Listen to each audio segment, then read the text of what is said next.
Morning दोस्तों, welcome to the another blog. I hope आप लोग स्वस्थ होंगे, मस्त होंगे और तंदुरुस्त होंगे। तो आप लोगों का स्वागत करती हूँ अपने शहर से, राजभोज की नगरी से, भोपाल शहर से। तो दिन की अभी शुरुआत हो गई है और अभी क्या है 10:30 बज रहे हैं मॉर्निंग के। वैसे तो अपनी तो शुरुआत 4 बजे से हो गई थी मॉर्निंग के, पर फिर भी जो मैं ब्लॉग की स्टार्टिंग कर रही हूँ वो 10:30 बजे से कर रही हूँ। और अभी से मेरी एनर्जी डाउन होने लग गई है, तो लग रहा है, पर नहीं ऐसा महसूस नहीं होने दूंगी कि मैं खुद को कि मेरी एनर्जी डाउन हो रही है। पूरे दिन है, अभी तो 10:30 ही बज रहा है। बाप रे, 4:30 बजे वैसे मैं उठ गई थी, शायद मम्मी ने सरगी वगैरह दी थी। और उस टाइम का ब्लॉग मैंने शूट नहीं किया बिकॉज ऑफ, क्योंकि बच्चा उठ जाता है तो दूसरा क्या था, मेरे मोबाइल में बैटरी नहीं थी। आजकल शुभ के पास ही फोन रहता है, ब्लॉग्स नहीं आ रहे हैं। आई नो ब्लॉग्स नहीं आ रहे हैं, बट क्या करें, बच्चे के पास मोबाइल रहता है, इट्स ओके। जैसे जैसे चीज़ें होती हैं मैं व्लॉग बना लेती हूँ। तो अभी के टाइम पे 10:30 बज गया है सुबह के। मम्मी गई हुई है अभी बाहर, मम्मी आती होंगी, पापा नहा रहे हैं, शुभ के पापा चले गए हैं ऑफिस। और मैं हूँ ऐसे तैयार हो रही हूँ, चूड़ी वगैरह डाल दी है, सिंदूर सब कर लिया है, श्रृंगार वगैरह, बाकी तो बाद में ही होगा। आई थिंक मम्मी आ गई है। और अपने कमरे में आई थी, पूरे कमरे में मेहंदी हो रही है। एक ही हाथ में मेहंदी लगा पाई, दूसरा हाथ खाली रह गया, कैसे लगाती।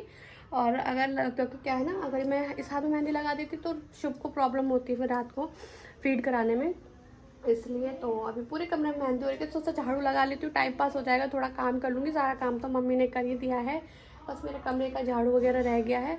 तो थोड़ा मेहंदी वगैरह दिखाती हूँ आप लोगों को। देखो यहाँ पूरी मेहंदी हो रखी है, यहाँ पूरी मेहंदी गिर रखी है। तो थोड़ा रूम झाड़ू करती हूँ। मैंने ना अपने रूम की भी सेटिंग चेंज कर दी, आप लोगों को दिखाती हूँ। ये मैंने अपने रूम की सेटिंग चेंज कर दी है, बेड यहाँ से यहाँ खिसका दिया है। और पता है क्या, ये मैंने ना आज साड़ी पहनूंगी ना, तो ये जो ब्लाउज़ है ना ये टाइट हो गया है, मतलब फिटिंग टाइट दे रखी है। अब मेरे को इसको लूज़ करना पड़ रहा है। एक लाइन तो निकाल दी, लेकिन अभी भी मुझे टाइट ही लग रहा है, तो ये भी कर रही थी। अलमीरा यहाँ पे आ गई है, तो मेरा रूम का पूरा चेंज हो चुका है, काफ़ी खुला हो गया है रूम। और यहाँ पे जो अलमीरा थी, यहाँ पे बहुत ज़्यादा मेरे को स्पेस मिल गया है। और ये देखो यहाँ झाड़ू रखी हुई है, लगाने झाड़ू आई थी और बनाने व्लॉग लग गई। क्या करूँ, मैंने कहा व्लॉग बनाते हैं यार, करवा चौथ है यार, आज के दिन व्लॉग बनाते हैं। तो हाँ माँ, हाँ आ गई। आशु परेशान कर रहा है। क्या हुआ बाबू? काऊ मम्मा लाएगी, ठीक है आपके लिए शाम को, आ जाओ। और यहाँ मम्मी बैठी हुई है। हेलो, नमस्ते, गुड मॉर्निंग। और कैसे हैं आप सभी? आई होप अच्छे होंगे आप, और हम लोग भी ठीक ठाक हैं। और आज है करवा चौथ, और करवा चौथ की आप सभी को बहुत बहुत शुभकामनाएं। और भगवान आप सभी की मनोकामना पूर्ण करे और सदा सुहागन का वर दे करवा चौथ मैया सभी लोगों को। पर गई थी झाड़ू लगाने, मैंने कहा ब्लॉग स्टार्ट कर लेती हूँ। सुबह 4 बजे से नहीं किया ना मैंने सुबह, क्योंकि फोन में बैटरी नहीं थी। और ये भी परेशान कर रहा है आज तबीयत ठीक नहीं है। आज करेगा ये परेशान मम्मी। बच्चों का ऐसा होता है ना, बच्चों का ऐसा ही होता है। मेरे तरफ से भी आप सभी को हैप्पी करवा चौथ। और आज के टाइम पे सारी लेडीज सच के बैठी होंगी, बस अब शाम का वेट है। मेरी तो एनर्जी अभी से लग रहा है डाउन हो रही है। अभी तो शुरू ही हुआ है यार। और आज ये सुबह भी परेशान कर रहा है। नहीं बेटा, तभी थोड़ा पहले इसको चुप कराती हूँ, तब उसके बाद मिलते हैं आपसे, ठीक है।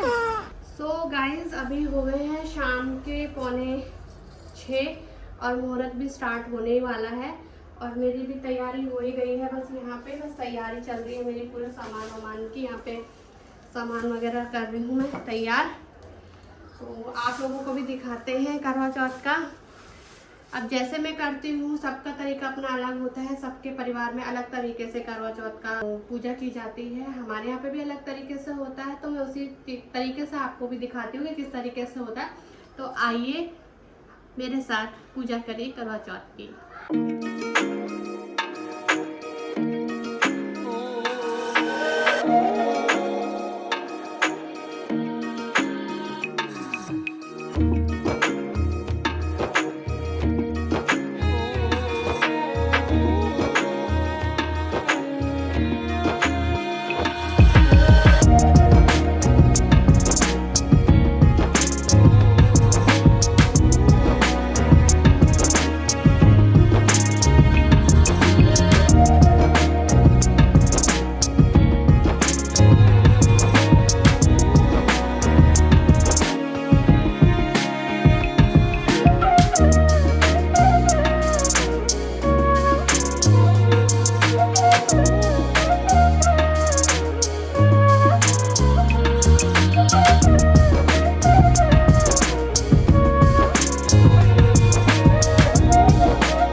परिवार था जिसके 7 बेटे और एक बेटी थी।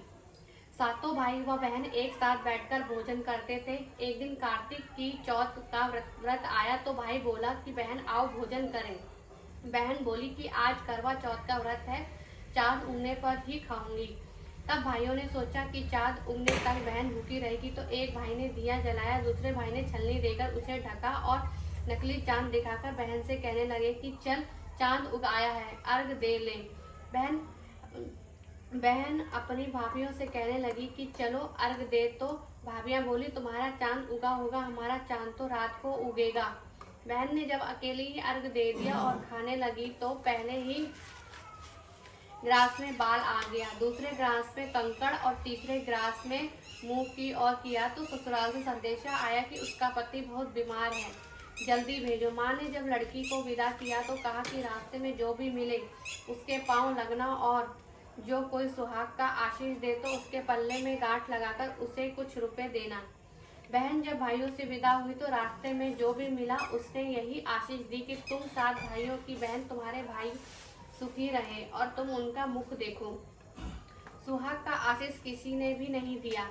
जब मैं ससुराल पहुंची तो दरवाजे पर उसकी छोटी ननद खड़ी थी, वह उसके भी पाँव लगी तो उसने कहा कि सुहागिन रहो, सपूती हो। तो उसने यह सुनकर पल्ले में गांठ बांधी और ननद को सोने का सिक्का दिया। तब भीतर गई तो सास ने कहा कि पति धरती पर पड़ा है, तो वह उसके पास जाकर उसकी सेवा करने के लिए बैठ गई। बाद में सास ने दासी के हाथ बची कुची रोटी भेज दी। इस प्रकार से समय बीतते बीतते मंगशीर मार्गशीर की चौथा आई तो चौथा माता बोली करवा ले करवा ले करवा ले, भाइयों की प्यारी करवा ले। लेकिन जब उसे चौथा माता नहीं दिखलाई दी तो वह बोली, हे माता, आपने मुझे उजाड़ा तो आप ही मेरा उद्धार करोगे, आपको मेरा सुहाग देना पड़ेगा। तब उस चौथा माता ने बताया कि पौष की चौथ आएगी, वह मेरे से बड़ी है, उसे ही सब कहना, वही तुम्हारा सुहाग वापस देगी। पौष की चौथ आकर चली गई, माघ की चली गई, फाल्गुन की चली गई, चैत्र, बैसाख, ज्येष्ठ, आषाढ़ और श्रावण, भादों की सभी चौथ आई और यही कहकर चली गई कि आगे वाली को कहना। आषाढ़ की चौथ आई तो उसने बताया कि तुम पर कार्तिक की चौथ नाराज है, उसने तुम्हारा सुहाग लिया है, वही वापस करती है, वही वापस कर सकती है, वही आएगी तो पाँव पकड़कर विनती करना, यह बताकर वह भी चली गई। जब कार्तिक की चौथ आई तो वह गुस्से से बोली, भाइयों की प्यारी करवा ले, दिन में चांद उगानी करवा ले, व्रत खंडन करने वाली करवा ले, भूखी करवा ले। तो यह सुनकर वह चौथ माता को देखकर उसके पाँव पकड़कर गिड़गिड़ाने लगी, हे चौथ माता, मेरा सुहाग तुम्हारे हाथों में है, आप ही मुझे सुहागिन करे। तो माता बोली, पापन हत्यारिन, मेरे पाँव पकड़कर क्यों बैठ गई। तब वह बोली कि जो मुझसे भूल हुई है मुझे क्षमा कर दो, अब भूल नहीं करूंगी। तो चौथ माता ने प्रसन्न होकर आंखों से काजल, नाखूनों में से मेहंदी और टीके में से रोली लेकर छोटी उंगली से उसके आदमी पर छींटा दिया तो वह उठकर बैठ गया और बोला कि आज मैं बहुत सोया। वह बोली, क्या सोए, मुझे 12 महीने हो गए, अब जाकर चौथ माता ने मेरा सुहाग लुटाया।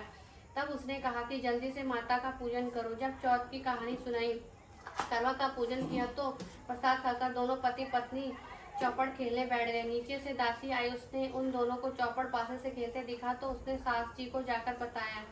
तब से सारे गांव में यह बात प्रसिद्ध होती है कि कई सब स्त्रियां चौथ का व्रत करें तो सुहाग अटल रहेगा। जिस तरह से साहूकार की बेटी का सुहाग दिया, उसी तरह चौथ माता सबको सुहागिन रखे। यही करवा चौथ के उपवास का सनातन महिमा है।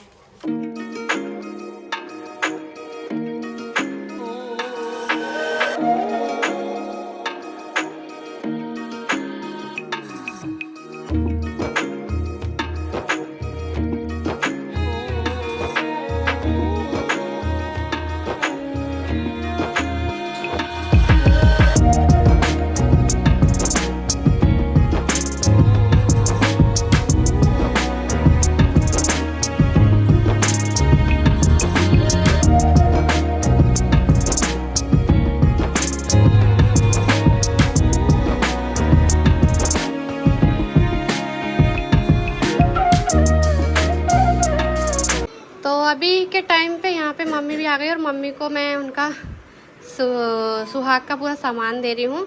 बस इसमें कपड़े नहीं हैं, कपड़े हैं ना, कपड़े लाके रखे सिलने गए हैं, सिलने जा रहे हैं और बाकी ये सब है, जोड़ी आगे वो मैंने अभी पहन लिए।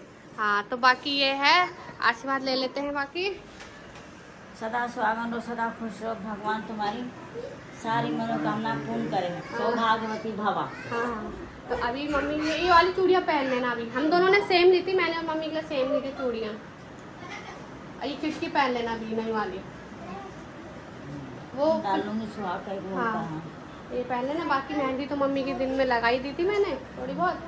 और अभी मैं जा रही हूँ तैयार होने के लिए। और इनको देखो, यहाँ पे मैं भूखे प्यासे हूँ और ये यहाँ पे पूरी और ये सेव चटका रहे। शर्म नहीं है? वो तो मुझे पता है ही नहीं। तो गाइज अभी मैं जा रही हूँ तैयार होने के लिए, तो मिलते हैं आप लोगों से थोड़ी देर में। Bye bye. हाँ सही तो है, सही साइज तो आया है, मुझे लगा छोटा है। तुम्हारी भी अच्छी है। हाँ ना, तो चलो मैं जा रही हूँ रेडी होने, ठीक है? खाना तैयार होना जल्दी से। हाँ जा रहे हैं। तो दोस्तों अभी के टाइम पे हम आ गए छत पे और हमारा चांद भी दिख गया है। हो रहा चांद और एक हमारे ये रहे चांद। पूजा भी हो गई है, बस अब थोड़ा सा फोटोग्राफी वगैरह बाकी है करनी। और भूख लगी है। नीचे गिर रहा है ना बार बार, वो पिन से निकल जा रहा है। गर्मी इतनी लग रही ना, इतना सुबह नहीं बेटा लग जाएगी। तो गाइज आज का लुक ये है आज का लुक। कैसा लग रहा है दोस्तों, कमेंट करके बताइएगा।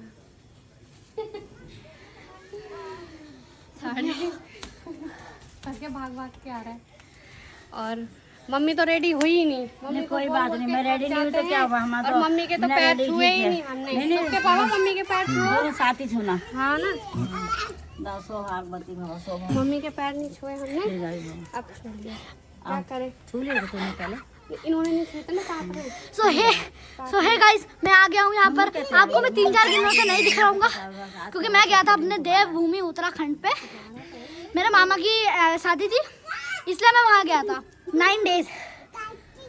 हाय। सो यहाँ पे बनी है पूरी सब्जी और खीर। और आज ना मम्मी यहाँ पे पूरी बना रही है। यहाँ मम्मी हेलो दोस्तों, पूरी खा लो, पूरी खाने आ जाओ, खीर खाने आ जाओ। सही बात है। तो अभी मम्मी और मैं साथ में ही खाएंगे। हाँ। बस बनने ही वाली है पूरी, बनने वाली है। हाँ, तो साथ में ही खाएंगे। और इस बार मुझे ऐसा व्रत पता भी नहीं चला, मेरे को उतना दिक्कत नहीं हुई, क्योंकि जब सूप फीड करता था तब दिक्कत होती है। अब फीड कम करता है तो मेरे को प्रॉब्लम नहीं हुई इस बार व्रत में। तो मैं अभी और थोड़ी देर भूख सहन कर सकती हूँ, ऐसा नहीं है। पानी मैंने पी लिया, थोड़ा बहुत पानी पी लिया है। तो मैं इसको थोड़ा फ़ोन दे देती हूँ, नहीं तो ये मेरा जीना हराम कर देगा अभी। तो दोस्तों अभी के टाइम पे हम निकल गए हैं थोड़ी देर बाहर घूमने के लिए। अंदर बहुत गर्मी हो रही है ना, तो थोड़ा बाहर ठंडी ठंडी हवा खाने के लिए निकले हैं। और करवा चौथ में थोड़ा सा तो बनता है ना ऐसे बाहर घूमने का। अब इतनी मेहनत करी है, निर्जला फास्ट है करवा चौथ का, थोड़ा इनको घुमाना चाहिए ना थोड़ा सा, है ना सबके पापा। तो हम थोड़ा सा निकल गए हैं, तो मिलते हैं आप लोगों से।